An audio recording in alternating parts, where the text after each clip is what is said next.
Hey guys, Professor Bill of Comic Book University and Darth Vader issue number 19. So listen, if you're looking to start a brand new Darth Vader comic book, you're like, Professor Bill, where do I start? Right here's a good place, all right? Seen a couple of solicitations, easy for me to say, indicating that this particular arc, Vader, Fortress Vader, this is part one, that this is supposed to be pretty good.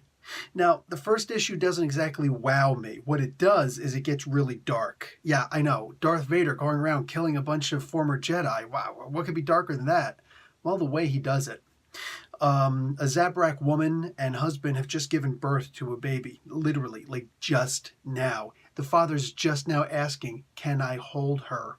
Yeah, and all of a sudden Vader comes walking in. The father and obviously the baby are force sensitive. The father knew he was a former Jedi, but he was kicked off of the council. Yeah, like that. He was kicked out of the order or whatever.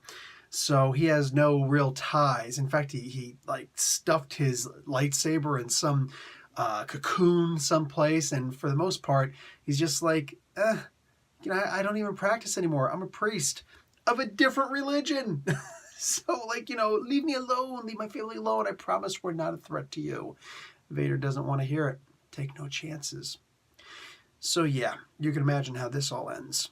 No, seriously, man, like this is so bad. And if you are a person who is absolutely apathetic to people, you will read this and just be like, oh, that was cold. But if you got any empathy in you whatsoever, you're reading this going, oh my God, Charles Soule is coming from a really dark place.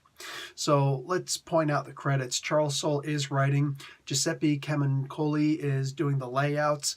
The finishes are done by Daniele Orlandini. David Curiel is doing the colors. The cover artists are Camuncoli and Ella Bonetti.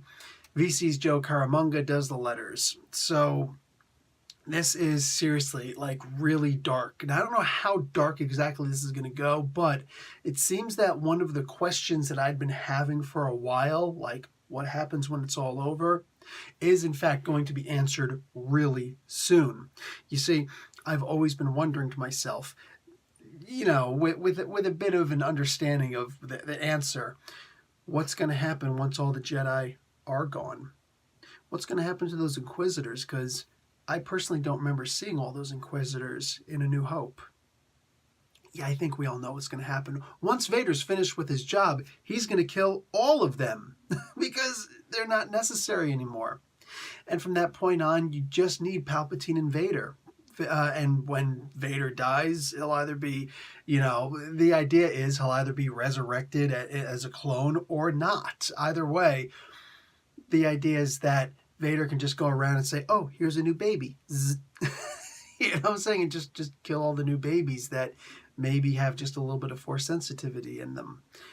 Yeah, this is really dark, guys. No joke. So if you've got a newborn, I will not recommend. In fact, I'll even suggest that you don't read this because it's really that dark. Aside from that, fantastic, sick, and it's looking like the way that it even ended. It ended on the question that I just posed. What happens when everything's over?